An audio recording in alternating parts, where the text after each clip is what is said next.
최근 휴젤의 주가 흐름 좋지 않았습니다. 그런데 2025년 11월에 나온 증권사 리포트들은 좀 다른 이야기를 하고 있습니다. 오히려 2026년에 기회가 있다는 건데요. 오늘 이 상반된 시각이 어디서 오는지 최신 자료들을 가지고 하나씩 짚어보겠습니다. 오늘은 이런 순서로 살펴보겠습니다. 먼저 3분기 실적이 어땠는지, 그리고 왜 부진했는지 원인을 분석하고요. 그 다음엔 성장 동력으로 꼽히는 해외 시장 상황을 보겠습니다. 그리고 마지막으로 애널리스트들이 왜 2026년을 이야기하는지 그들의 의견까지 종합적으로 정리해드리겠습니다. 네, 그럼 먼저 3분기 실적부터 보겠습니다. 시장 기대치를 밑도는 결과가 나왔는데요. 구체적인 숫자를 한번 보시죠. 2025년 3분기 영업이익이 전년 동기 대비 11.2% 감소했습니다. 이 숫자가 시장에 실망감을 안겨준 핵심적인 부분입니다. 이게 단순히 작년보다 못했다 이런 수준이 아니었습니다. 시장의 예상치, 그러니까 컨센서스랑 비교를 해보면요. 매출은 11%, 영업이익은 거의 20%나 부족했습니다.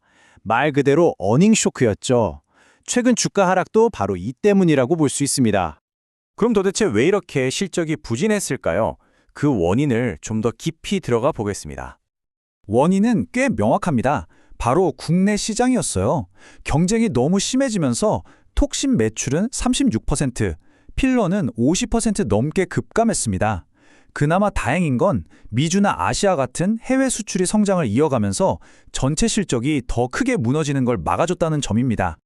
수익성이 나빠진 데에는 비용 문제도 있었습니다. 새로 지은 3공장에서 약 20억 원의 비용이 발생했고요. 마케팅 비용도 늘었고 여기에 신임 대표이사에 대한 주식 보상 비용 같은 일회성 지출까지 더해지면서 이익을 깎아먹은 겁니다. 자, 그럼 이제 좀 긍정적인 쪽을 볼까요? 휴젤의 성장 동력인 해외 시장은 어땠는지 한번 살펴보겠습니다. 국내 실적이 주춤하는 동안 휴젤은 사실상 수출 중심 기업으로 변하고 있습니다. 실제로 3분기 톡신 매출을 보면요.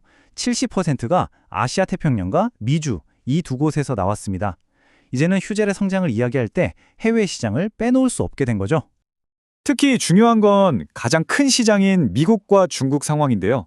다행히 안정적입니다. 현지 파트너사들이 가지고 있던 재고가 거의 다 소진되어서 이제 다시 새로운 물량을 공급할 수 있는 여건이 마련됐다는 분석입니다. 자, 그럼 지금 당장은 좀 어려운데도 왜 증권사들은 2026년을 긍정적으로 보는 걸까요? 그 핵심적인 이유들을 짚어보겠습니다.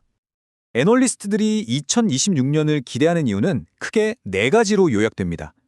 첫째는 새로운 경영진이 미국 시장 확장에 집중할 거라는 점. 둘째, 미국 파트너사 재고가 비었으니 2026년 초부터 다시 대규모 선적이 시작될 거란 기대. 셋째, 비용 부담을 줬던 3공장 관련 이슈가 해소되면서 마진이 좋아질 거라는 것. 그리고 마지막으로 부진했던 국내 시장도 회복세로 돌아설 거라는 전망입니다. 이런 성장 전략을 실행하려면 돈이 필요한데 휴젤은 재무적으로도 튼튼합니다. 2025년 2분기 말을 기준으로 수년금만 4,215억 원을 보유하고 있습니다. 새로운 경영진이 전략을 펼치기에 충분한 실탄을 가지고 있는 셈이죠. 그렇다면 이런 분석을 바탕으로 애널리스트들은 구체적으로 어떤 의견을 내고 있을까요? 투자 의견과 목표 주가를 종합해 보겠습니다. 여기서 흥미로운 부분이 있습니다. 3분기 실적이 안 좋았는데도 증권사들이 목표 주가를 크게 내리지 않았다는 점입니다. 이건 애널리스트들이 당장의 실적보다는 미래의 가치를 훨씬 더 중요하게 보고 있다는 의미겠죠? 증권사들 모두 매수 의견을 냈는데 그 이유를 들여다보면 공통점이 보입니다. 지금 당장이 아니라 2026년에 이익이 개선되고 성장할 가능성에 초점을 맞춰서 가치를 평가하고 있다는 겁니다. 교보증권 리포트에 나온 이 문구가 애널리스트들의 시각을 잘 요약해 주는데요. 4분기를 바닥으로 보고 20년 1분기부터는 턴어라운드가 시작될 거라는 거죠. 결국 단기적인 어려움보다는 장기적인 관점으로 봐야 한다는 이야기입니다. 정리하자면 휴젤에 대한 투자 판단은 결국 이겁니다. 지금 눈앞에 보이는 실적 부진, 즉 단기적인 불확실성을 감수하고 2026년의 회복과 장기적인 성장 가능성에 기대를 걸 것인가, 이 사이에서의 선택이라고 할 수 있습니다.